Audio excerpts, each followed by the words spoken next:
안녕하세요. 오늘 저희가 함께 좀 깊이 파헤쳐볼 자료는요. 론 프리드먼의 역설계, 디코딩 그레이트니스라는 책의 내용입니다. 어떤 분야든 이 성공한 사람들 혹은 뛰어난 결과물 뒤에는 분명히 어떤 비밀이 있을 텐데요. 네, 그 비밀을 풀어서 그걸 내 것으로 만드는 방법, 이 역설계에 대한 이야기입니다. 혹시 그 스티브 잡스가 제록스 연구소에서 마우스랑 그래픽 사용자 인터페이스, GUI라고 하죠. 그걸 처음 보고 엄청난 충격을 받았다는 이야기 아마 들어보셨을 거예요. 아, 네. 유명한 일화죠. 근데 여기서 중요한 건 잡스가 그걸 그냥 그대로 가져온 게 아니라는 점인 것 같아요. 맞아요. 그게 핵심이죠. 그 가능성을 딱 보고 그 핵심을 꿰뚫어서 애플만의 방식으로 완전히 새롭게 재창조를 한 거잖아요. 그렇죠. 단순 복제가 아니라 혁신이었죠. 네, 바로 이게 오늘 우리가 이야기 나눌 역설계 접근법의 어떤 정수라고 할 수 있겠습니다. 그래서 이번 탐구를 통해서는요, 이 역설계라는 게 구체적으로 뭘 말하는 건지, 그리고 또 이게 다양한 분야에서 예를 들면 비즈니스, 창작, 심지어 요리 같은 분야까지 어떻게 적용될 수 있는지 그 핵심 원리를 좀 뽑아내려고 합니다. 단순히 정보를 요약하는 걸 넘어서요. 여러분께서 실제로 무언가를 배우거나 아니면 새로운 아이디어를 구상할 때 정말 써먹을 수 있는 그런 통찰을 얻는 게 저희 목표입니다. 자, 그럼 본격적으로 한번 시작해 볼까요? 보통 사람들은 이렇게 위대한 업적 같은 걸 보면 와, 저 사람은 정말 타고났다 이렇게 생각하기 쉽잖아요. 네, 흔히들 그렇게 생각하죠. 재능 덕분이라고. 그런데 이 책은 바로 그런 통념에 좀 정면으로 도전을 합니다. 물론 재능이 아예 중요하지 않다는 건 아니지만 그것보다는 오히려 성공 사례를 아주 집요하게 분석하고 그 원리를 파악해서 효과적으로 연습하는 거, 즉 역설계가 훨씬 더 결정적이다 이렇게 주장을 해요. 맞습니다. 여기서 이제 핵심은 역설계가 단순히 그 겉모습만 따라하는 모방하고는 좀 다르다는 거예요. 아, 모방과는 다르다. 네, 성공적인 결과물, 그 이면에 숨겨진 어떤 구조라던가 작동 원리? 아니면 핵심 패턴 같은 거 있잖아요. 이걸 아주 깊숙이 파고들어서 완전히 이해하는 과정. 이게 바로 역설계죠. 비유하자면 우리가 진짜 맛있는 음식을 먹고 와, 이거 대체 어떻게 만든 거지? 궁금해하면서 재료나 조리법을 막 추리해보는 거 있잖아요. 혹은 마음에 드는 음악의 코드 진행이라든가 영화의 이야기 구조를 분석해보는 거랑 비슷하다고 보시면 됩니다. 아하. 그러니까 피상적인 복제가 아니라 그 본질을 꿰뚫는 분석인 셈이죠. 그러고 보니 그 코미디 영화 제작자 저드 에퍼타우의 젊은 시절 이야기가 딱 맞는 예시 같아요. 네, 책에도 나오죠. 그분이 코미디언 지망생일 때 그냥 웃긴 걸 보고 따라하려고만 한 게 아니라면서요? 그렇죠. 성공한 코미디언들의 공연을 일일이 다 녹음을 해서 그 농담의 구조나 타이밍, 심지어 관객 반응까지 분석을 했다고 하죠. 와, 정말 철저했네요. 네, 거기다 인터뷰 같은 걸 통해서 그 사람들의 생각, 그러니까 성공의 어떤 설계도라고 할까요? 그런 걸 알아내려고 엄청 애썼다는 거예요. 단순히 그냥 웃기는 걸 넘어서서 웃기는 방법, 그 자체의 구조를 배우려고 했던 거군요. 바로 그거죠. 그 분석이 아마 지금의 성공에 큰 밑거름이 되지 않았을까 싶어요. 그렇겠네요. 이야기 구조 분석도 좀 비슷한 맥락에서 아주 흥미로운 도구가 될 수 있는데요. 소설가 커트 보니것이 제안한 방법이 있어요. 이야기 속 주인공의 감정 변화를 그래프로 그려보는 거예요. 감정 변화를 그래프로요? 네. 예를 들면 온갖 역경을 딛고 마침내 행복을 찾는 신데렐라 이야기 같은 거 있잖아요. 이런 건 감정선이 바닥을 쳤다가 급상승하는 패턴을 보이죠. 반면에 높이 올라갔다가 한순간에 추락하는 이카로스 같은 패턴도 있고요. 아, 네네. 보니것은 이런 식으로 몇 가지 기본적인 감정 곡선 패턴이 성공적인 이야기들 속에서 계속 반복된다는 걸 발견했어요. 흥미로운데요? 중요한 건 이런 패턴 자체를 아는 것만으로도 굉장히 강력한 창작 도구가 될 수 있다는 점이에요. 어떤 감정적인 여정을 내가 설계할지 미리 구상해 볼 수 있으니까요. 듣고 보니까 정말 다양한 분야에 이걸 적용할 수 있겠다는 생각이 확 드네요. 당장 우리 먹는 것부터 한번 시작해 볼까요? 책에 보니까 토드 윌버라는 사람이 나오던데 아, 네. 그 미세스 필즈 쿠키 이야기죠? 네, 그 유명한 쿠키 맛을 집에서 똑같이 만들어 보려고 했다면서요? 맞아요. 근데 그냥 레시피를 훔치거나 그런 게 아니라 직접 가게에서 쿠키를 사와서 맛보고 냄새 맡고 재료 추측해가면서 3주 동안 자기 집 부엌에서 계속 굽고 맛보고 비교하고. 와, 3주나요? 네, 그렇게 레시피를 역으로 추적해 나갔다고 하더라고요. 정말 대단한 집념이죠. 그야말로 역설계의 표본이랄까? 진짜 집념의 역설계네요. 여기서 한 걸음 더 나아가면 IBM의 인공지능 셰프 왓슨 사례가 또 흥미롭습니다. 아, 인공지능 요리사요? 네. 이 모스는 수만 개의 레시피 데이터는 물론이고 각 재료가 가진 화학적인 분자 구조 정보 있잖아요. 그리고 사람들이 어떤 맛의 조합에 즐거움을 느끼는지에 대한 데이터. 이걸 좀 어려운 말로 쾌락 심리 물리학이라고 하는데 쾌락 심리 물리학? 네, 쉽게 말하면 맛의 즐거움에 대한 과학 정도가 되겠네요. 이런 방대한 데이터를 막 분석해서 기존에는 우리가 상상하기 어려웠던 아주 새로운 맛조합을 막 창조해내는 거예요. 오, 예를 들면 어떤 게 있을까요? 예를 들어서 우리가 흔히 먹는 피자 있잖아요. 토마토, 모짜렐라 치즈, 그리고 구운 밀가루 반죽. 워슨이 분석해보니 이 조합이 무려 100가지 이상의 향분자를 서로 공유하고 있다는 걸 발견했어요. 100가지나요? 네, 이 화학적인 유사성이 어쩌면 우리가 피자를 그렇게 좋아하는 이유 중 하나일 수 있다는 거죠. 맛을 결정하는데 이 냄새, 즉 향이 얼마나 중요한지를 보여주는 대목입니다. 와, 맛에도 그런 숨겨진 화학적인 패턴, 공식 같은 게 있다는 거군요. 듣고 보니 그 유명 셰프 데이비드 장이 말했던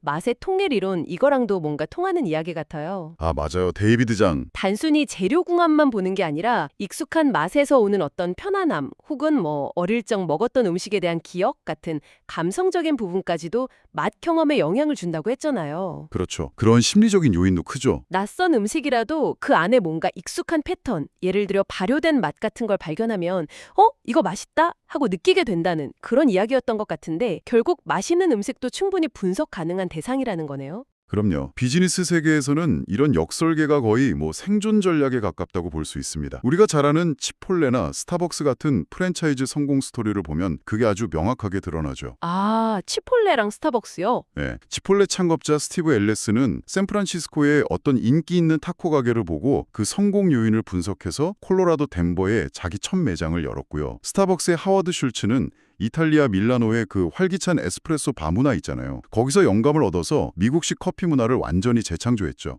아, 그렇군요. 성공 모델을 분석해서 적용한 거네요? 네, 특정 지역이나 모델에서 이미 검증된 성공 공식을 분석하고 그 핵심 원리를 뽑아내서 다른 곳에 적용하는 방식이에요. 완전히 새로운 걸 시도하는 리스크를 줄이고 성공 확률을 높이는 아주 영리한 전략이죠. 하긴 경쟁사를 분석하는 건 비즈니스에서는 기본 중에 기본이겠죠. 그렇죠. 토요타 자동차는 이미 1930년대부터 경쟁사 차를 사들여서 분해하면서 기술 배우고 또 원가 절감 아이디어 얻고 그랬다고 하잖아요. 1930년대부터요? 와. 네, 이걸 더 전문적으로 하는 회사도 있어요. 프랑스의 A2맥1이라는 회사가 있는데 아예 전 세계 자동차를 막 분해해서 그 부품 정보나 조립 방식 같은 걸 전부 데이터베이스로 만들어서 다른 자동차 회사들한테 제공한대요. 그런 회사도 있군요. 네, 지금까지 600대가 넘는 차를 분해했다니까 그 규모가 정말 어마어마하죠. 이야, 대단하네요. 요즘은 심지어 3D 스캐닝이나 VR 기술까지 동원해서 고객들이 VR 안경 쓰고 분해된 차 내부를 구석구석 살펴볼 수 있게 한다고 하니까 기술 발전이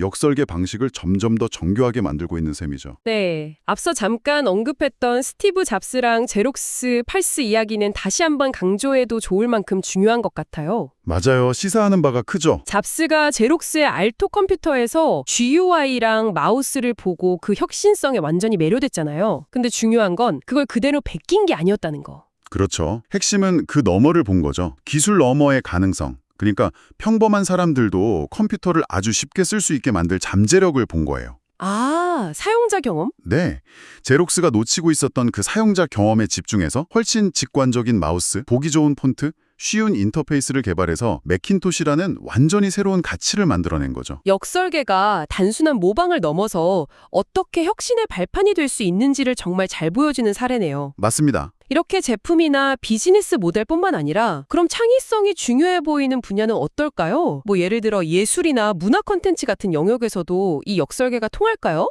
혹시 분석이라는 게 창의성을 좀 해치지는 않을까요? 이 책에서는 오히려 반대라고 이야기하는 것 같아요. 아, 오히려요? 네, 쿠엔틴 타란티노 감독의 펄프 픽션 같은 영화를 한번 생각해 보세요.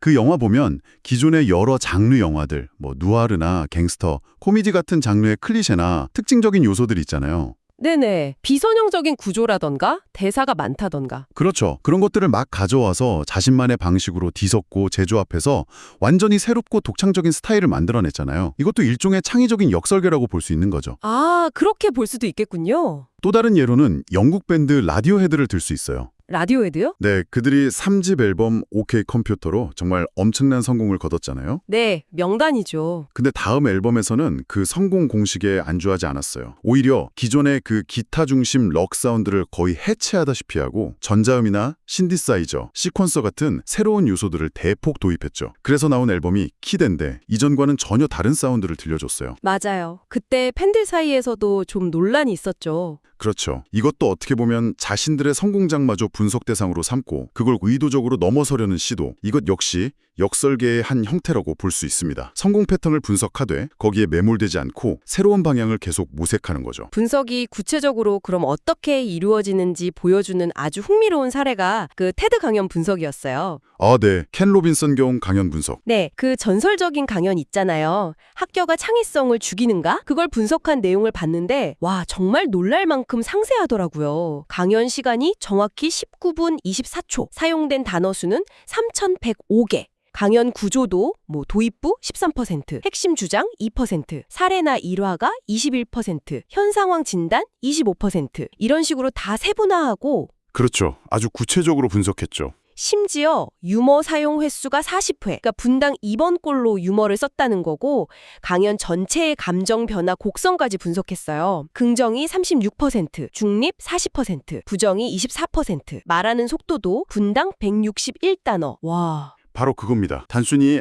이 강연 참 좋았다 이게 아니라 왜 좋았는가를 데이터로 딱 보여주는 거죠. 네. 예를 들어서 켄 로빈슨 경은 강연 내용의 거의 4분의 1을 개인적인 이야기나 일화로 채웠다는 거잖아요. 이게 뭘 의미하냐면 딱딱한 통계나 정보 전달보다는 이런 스토리가 청중과 감정적인 유대감을 형성하는데 훨씬 효과적이라는 걸 시사하는 거죠. 아, 그렇군요. 또 1분의 2번 꼬로로 유머를 사용했다는 건 아무리 좀 진지한 주제라 하더라도 적절한 유머가 청중의 집중력을 계속 유지시키는데 아주 중요하다는 걸 보여주는 거고요. 네. 이런 식으로 분석을 통해서 성공적인 프레젠테이션의 어떤 공통적인 패턴, 말하자면 일종의 성공 공식 같은 걸 발견하고 배울 수 있다는 겁니다. 만약에 여러분께서 발표를 준비하신다면 이런 분석 결과가 진짜 유용한 참고자료가 될 수 있겠죠. 그럼요. 심지어 웹사이트 디자인까지도 이렇게 분석을 하더라고요. 애플하고 삼성 웹사이트 비교 분석한 내용이 아주 인상 깊었어요. 그 부분도 흥미로웠죠. 단순히 디자인이 다르다 이런 수준이 아니라 구체적인 수치를 딱 제시해요. 예를 들어서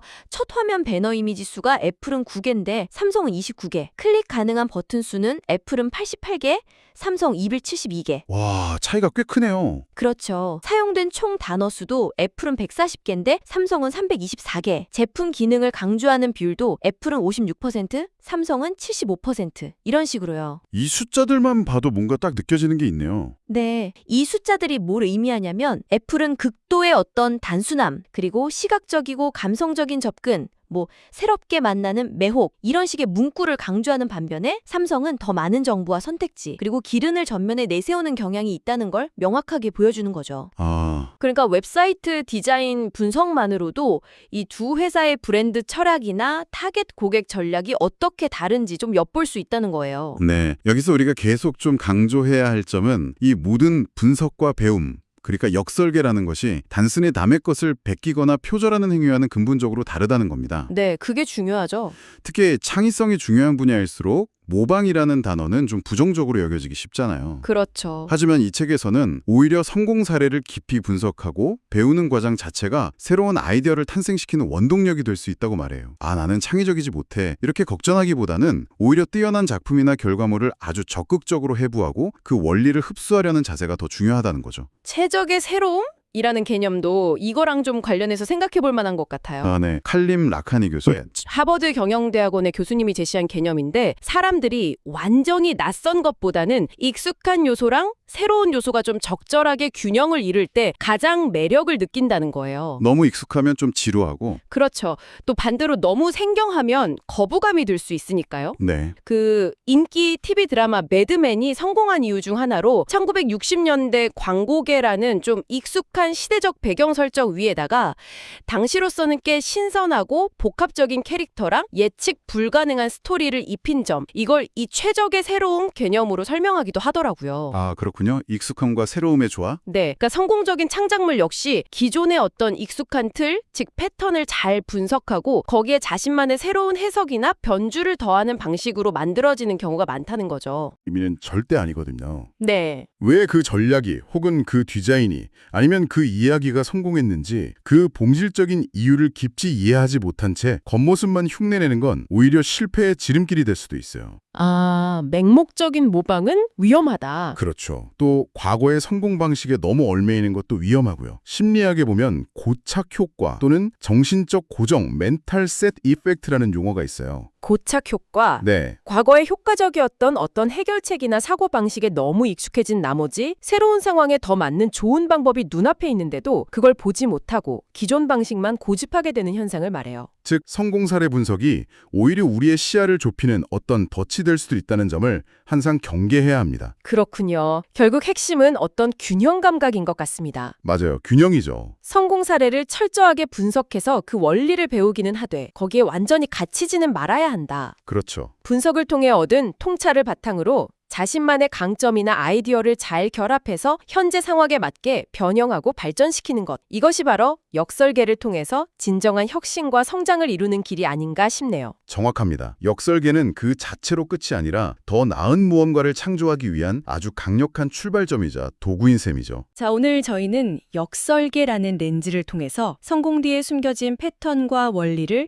파헤치는 여정을 함께 했습니다. 코미디언의 농담 구조 분석에서부터 시작해서 쿠키 레시피 재현, 비즈니스 모델 복제, 자동차 분해, 그리고 테드 강연과 웹사이트의 정량적 분석에 이르기까지 정말 다양한 분야에서 이 역설계가 얼마나 강력하고 또 폭넓게 활용될 수 있는지 구체적인 사례들을 통해 살펴봤습니다. 네, 오늘 나눈 이야기에서 아마 가장 중요한 메시지는 이것인 것 같습니다. 성공이라는 것이 더 이상 어떤 막연한 운이나 소수에게만 주어진 특별한 재능의 산물이 아니라 우리 모두가 분석하고 학습할 수 있는 대상이라는 사실이죠. 네, 그 점이 참 중요하죠. 그리고 역설계는 바로 그 학습 과정을 아주 효과적으로 만들어주는 매우 실용적인 도구이고요. 혹시 여러분 주변에 정말 감탄을 자아내는 그런 작품이나 혹은 아주 인상 깊었던 발표 아니면 정말 효율적이라고 생각되는 업무 방식 같은 것이 있으신가요? 만약 있다면 잠시 멈춰서 한번 그걸 분해해 보세요. 그 안에는 어떤 구조와 원리가 숨어 있을까요? 여러분은 거기서 무엇을 배우고 또 어떻게 그걸 자신만의 것으로 만들 수 있을까요? 오늘 이야기가 여러분께 그런 새로운 관점을 제공했기를 바랍니다. 그럼 마지막으로 함께 생각해볼 질문을 하나 던지면서 마무리를 할까 합니다. 이 책에서는요, 오늘날처럼 경쟁이 정말 극심하고 소수의 승자가 시장 대부분을 가져가는 이른바 승자 독식 사회에서는 최고의 자리에 오른 사람이나 결과물을 분석하고 배우는 것이 그 어느 때보다 중요해졌다고 강조합니다. 네, 그런 경향이 있죠.